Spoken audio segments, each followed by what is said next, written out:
Now we're going to take a closer look at the cross choke from the mount. The mechanics of the cross choke from the mount are the same mechanics of the cross choke from the guard. So the way that I'm going to start my choke here is by controlling the first lapel with my left hand in this case. I want to make sure that I'm stretching that gi collar so that I can place my four fingers inside the collar and slide them up into position. It is not a good idea to start with a choking hand and try to climb that hand down towards its desired position. It's much easier to stretch this collar out, place four fingers inside, and then slide my right hand down. I want to slide this hand down until my first knuckle touches the ground. So right here, slide the hand down. Now you can see that once I slide the hand down, this hand is in touch with his neck, and the pressure of my cross choke will always be located in this section of his neck here, this triangle here. Now the pressure will be applied by this side of my hand against this side of his neck. My first hand is always my important grip because it's the choking grip. Everything else in the cross choke is secondary to the positioning of this first hand. So I'm going to stretch the collar right there, slide this all the way to the bottom, and make sure that I have a good, strong first grip. Now, the second grip, its only purpose is to position his head against my choking hand. So my choking hand will be right here. That second hand will come into play only to push his head and tilt it towards the choking hand. So sometimes you can even choke the person without the second hand being in place. Traditionally, the way that I like to choke is use my first hand with four fingers in, because that's my grip that will require the strength, the grip that will require the power. It is the choking hand. And the second hand, if I grab with the thumb inside, I'm going to consider myself very lucky. Chances are that I'm going to grab outside his gi. What I mean by that is that I'm not going to place my thumb inside his collar. And sometimes, instead of choking him with the second hand in place, I might use even an elbow. So let's see how this is applied here. I stretch the collar, I place four fingers in, and I'm going to slide that hand all the way down until my first knuckle touches the ground. Now, I'm going to come with my second hand, and I'm going to place my thumb inside his gi. You're not going to be able to see it perfectly from that angle, but I'm also sliding my second hand until my knuckle touches the ground. It's very important that I'm not doing what I call a shallow choke here. I want to make sure that I'm going as deep as I can here. Right there.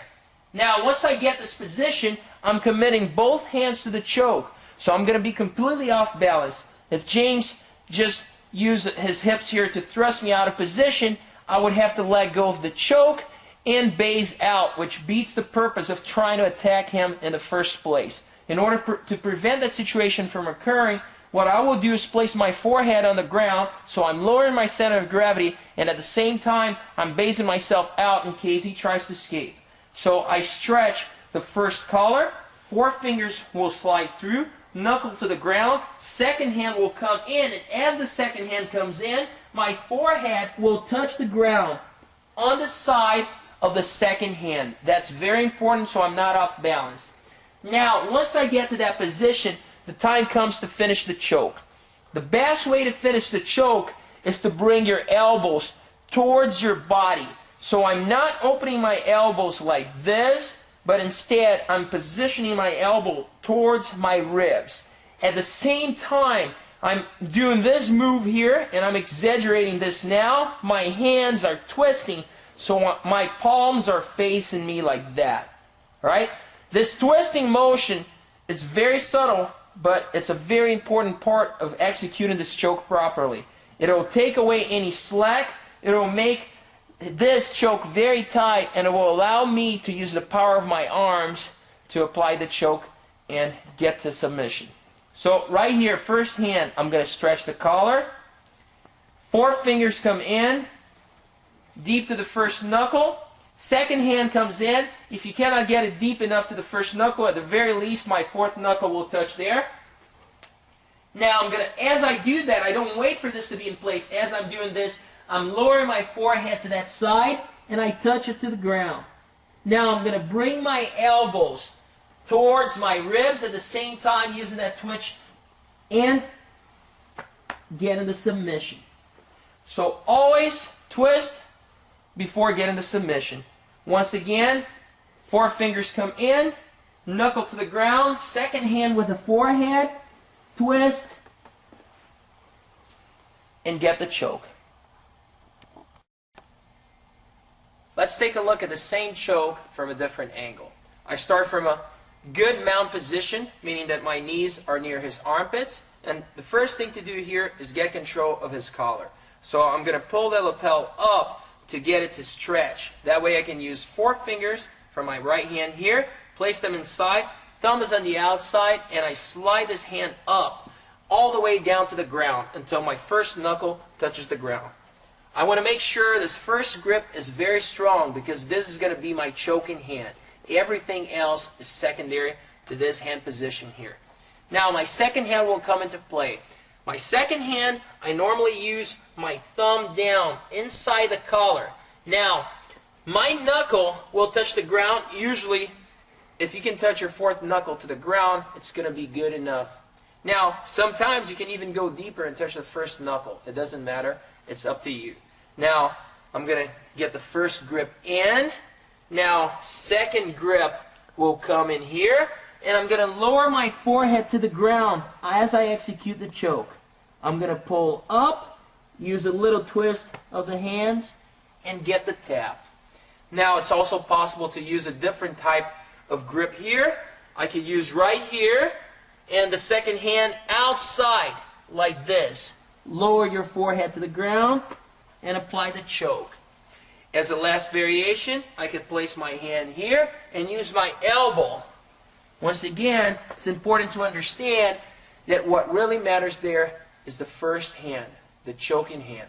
Everything else is secondary. Now we're going to look at a defense from the cross choke. My opponent will start the cross choke by putting the first hand in, the choking hand. Now once he has the choking hand here, I need to react right away. I'm not going to wait for that second hand to be in place to then start my reaction. So what I want to do here is try to apply some pressure against the choking hand, try to push that arm towards the midline here. That will give me a little room to breathe here, and if I'm lucky enough, it's going to be even enough for me to bring my chin to my chest. Now, this second hand here will come into place. Once the second hand comes in, I need to attack the second arm on top of the elbow here. So my goal is to push that elbow upward to create a gap between his first forearm and the second one here. So between the right one and the left one. Now, if I get this gap here, I will be able to exploit it, bringing my left hand in and coming towards my head with it. Now, the way that I want to do this is to comb my hair. Now, this is called the penteando escape here from the cross choke. So I'm going to go right here, and I want to go right here towards the top of my head all the way to the other side. It is very important that I keep my fingers here on the other side.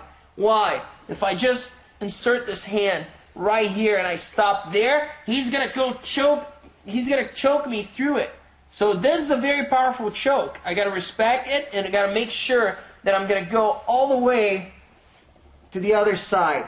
Now, if he attempts to choke me, there will still be pressure there, mainly from the first hand that, against my neck, but it's not going to be enough to choke me out. Once I hit this position here, I don't want to stay here forever. I'm going to be able to push him away, and once I start bridging, my opponent has to let go of the cross choke in order to prevent me from rolling. So that is the basic escape from the cross.